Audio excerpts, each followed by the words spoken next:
درود بینندگان عزیز، تحولات تاجیکستان و جهان را از رادیو آزادی پی میگیریم. امروز 19 اکتبر است و توجه کنید به سرخط موضوعهای برنامه. عزت امان حامی حقوق مهاجران را به 9 سال زندان محکوم کردند. وکیلش این حکم را غیر قانونی میداند. نوبت به پسران رئیس هم رسید. در نویه شمس‌دین شاهین رهبر دستگاه و رئیسان جماعت‌ها فرزندان خود را به خدمت می‌فرستند. اول زیق نشدیم، بعد وقتی که در ماشینا سوار شدن برای سفر برآمدن عمدا سخت زیق شدیم. سید مراد دولتов چگونه میلیونر شد فیلمی که میون تماشابینان تاجیک بحث برانگیخت.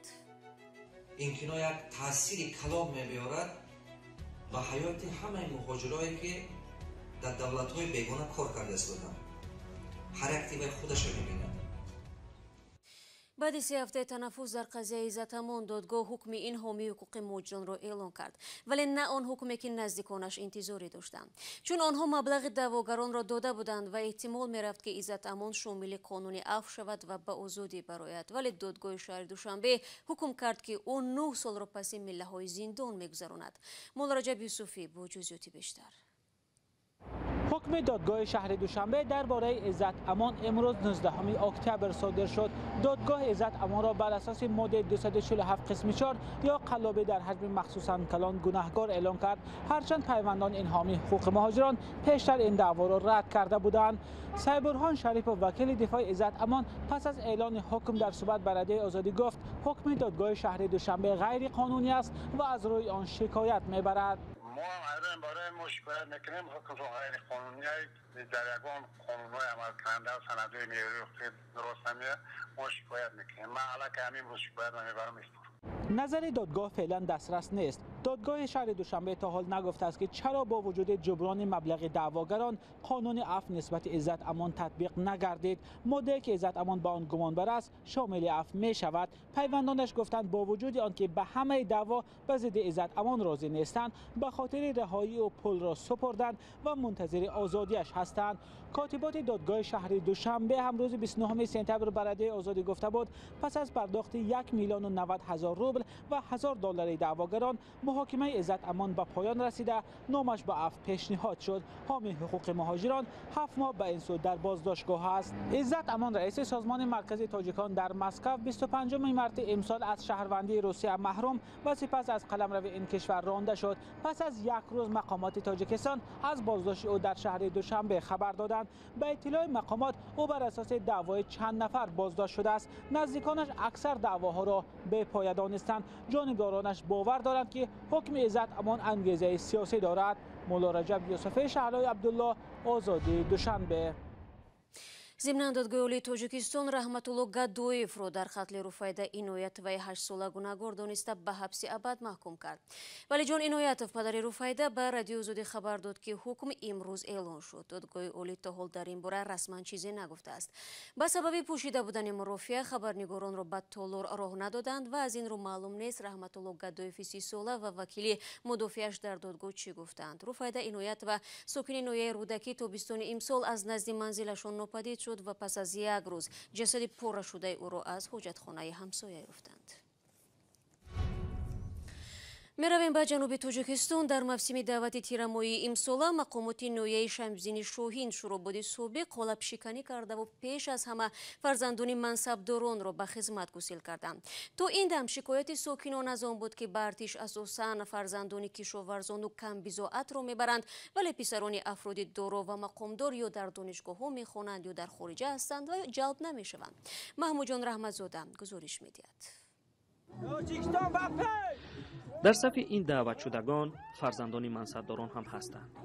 از پسر برادر رئیس ناحیه سرکرده تا فرزندان رئیس دستگاه، معاونان و رئیس جماعت ها به خدمت حربی می روند.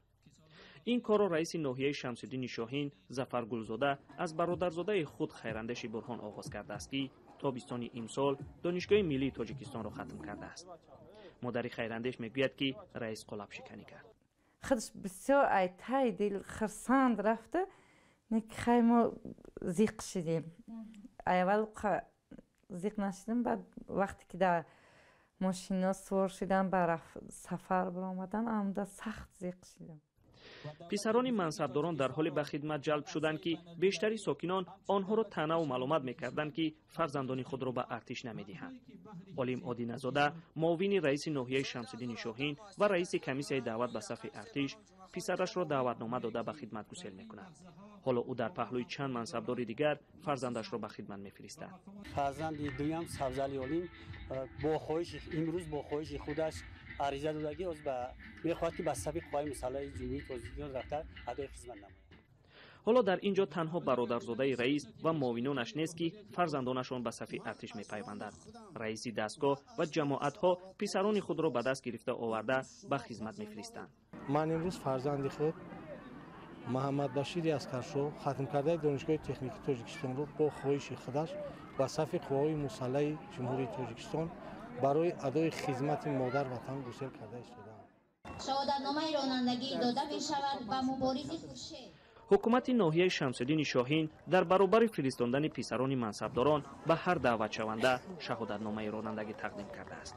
بیشترین نوسکران در دعوت تیرماهی ناحیه شمس‌الدین شاهین ختم کرده های دانشگاه‌های عالی اند. و پس از ختم کنسرواتوری ملی تاجیکستان در پیش خود مقصد گذاشتم که با خواهش خودم به صف قوای مسلح جمهوری تاجیکستان داخل شوم. دقت مخصوص به جلب فرزندان منصبداران در تاجیکستان حادثه کم نظیر است. بین مردم این عقیده معلوم است که آنها با هر راه فرزندانشان را از ارتش نگه می‌دارند. از اینجاست که عباره ارتش مردم کمبغل مشهور گشته است. هرچند از تشبث رئیس ناحیه شمس‌الدین شاهین ستایش می‌کنند، برخی آن را یک نمایشکاری می‌نامند. ولی این هم هست که ناحیه اولین شده در ولایت نقشه دعوت را اجرا نمود. در سالی که بر پایه قانون نو جوانان و خانواده‌ها می‌توانند با پرداخت 25000 سومانی از خدمت حربی آزاد شوند. محمود جان رحمتزاده، آزادی، ناحیه شمس‌الدین شاهین. شما برنامه اخباری آزادی را تماشا دارید. افزایش آزار و قتل جانوران در تاجیکستان حامیان آنها را وادار کرده است از مقامات خواستار رسیدگی به این مشکل شوند. هرچند قانونگذاری تاجیکستان شکنجه و آزار جانوران را منع و برای چنین اعمال جریمه تعیین کرده است، اما شبکه‌های اجتماعی پیوسته از موردهای بدرفتاری با جانوران خبر می‌دهند. برای صوفی در این باره گزارش دارد.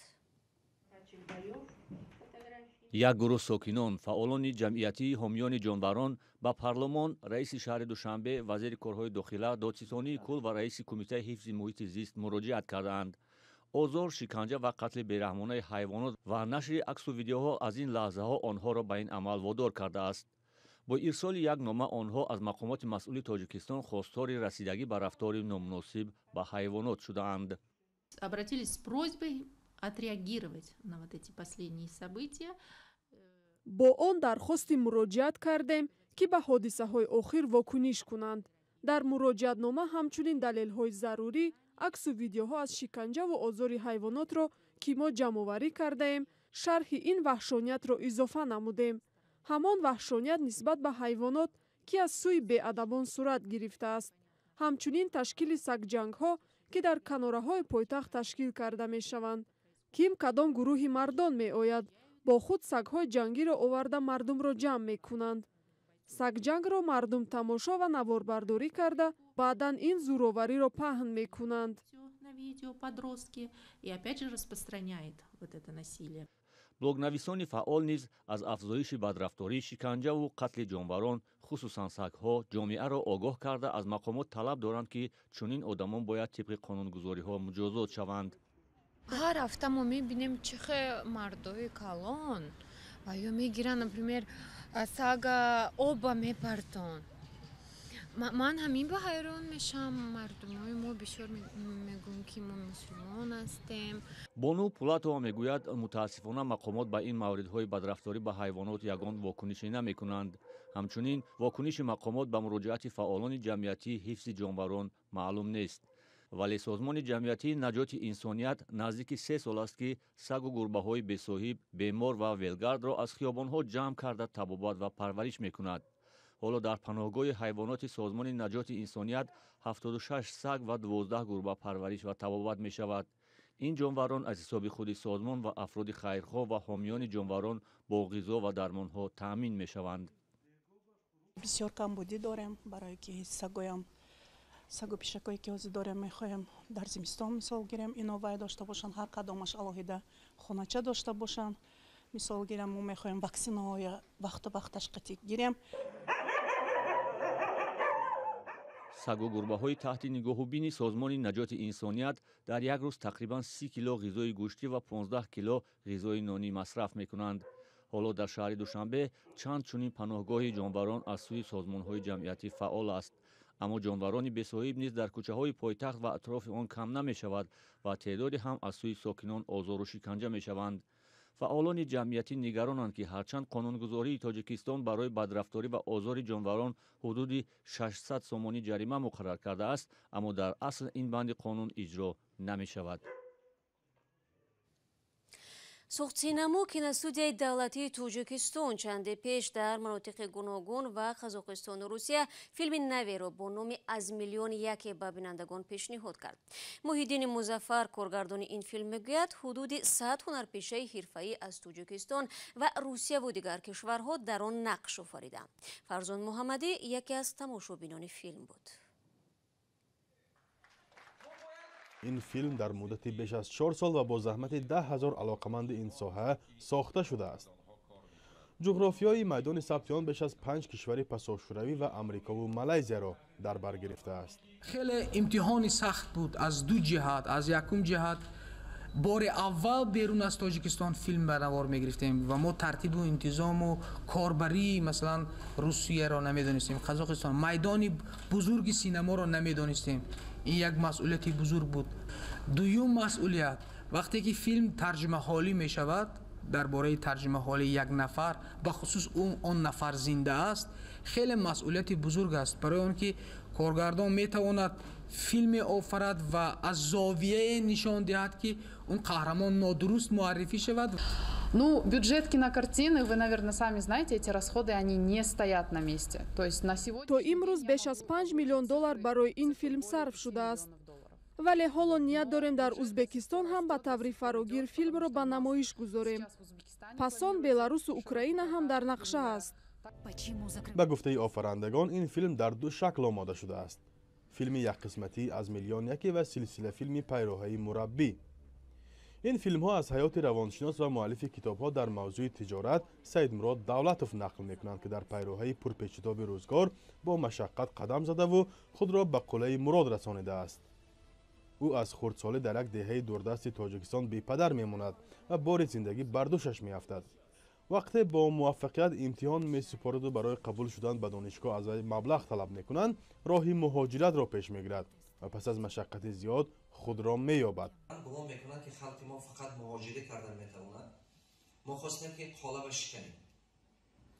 дуюм, ин кино як таъсири калон мебиёрад ба ҳаёти ҳамаи муҳоҷирое ки дар давлатҳои бегона кор карда истоданд. ҳар активаи худашро мебинад, тақдири худашро мебинад, аз ҳаёти користиёвай мебарояд. қисман Саидмурод Давлатовро дар Тоҷикистон ва берун аз он ҳамчун мураббӣ ё худ тренери иқтисодии соҳибкорони навроҳ мешиносанд. вале назарҳо нисбати ӯ якранг нест. силсила китобҳояшро бо номи фалсафаи мурчаҳо нафарони зиёд харидаву дар дарсҳояш ширкат мекунанд. аммо онҳое низ ҳастанд ки бовар доранд пулашонро беҳуда сарф карданд. нисбати ин шахс гарча ман аз наздик шинос нестам, лекин дар шабакаҳои иҷтимоӣ мебинем ки нисбати ин шахс нафарони зиёд шубҳа низ дорад. Фарзон Муҳаммадӣ, Радиои Озодӣ, шаҳри Хуҷанд. бинандагони азиз, вақти барномаи ахбори озодӣ инҷо ба поён мерасад. хабаргузоришҳои дигар чун ҳамеша дар сомонаи Радиои Озодӣ зернишони www.ozodi.org гузошта мешавад ва гузоришҳои видеоиро шумо метавонед дар саҳифаи Озодӣ видео дар YouTube тамошо кунед. мулоқоти баъдии ман бо шумо фардо дар барномаи Сархати рӯйдодҳост. аёдатон набароред, худро эҳтиёт кунед ва худо нигаҳдор.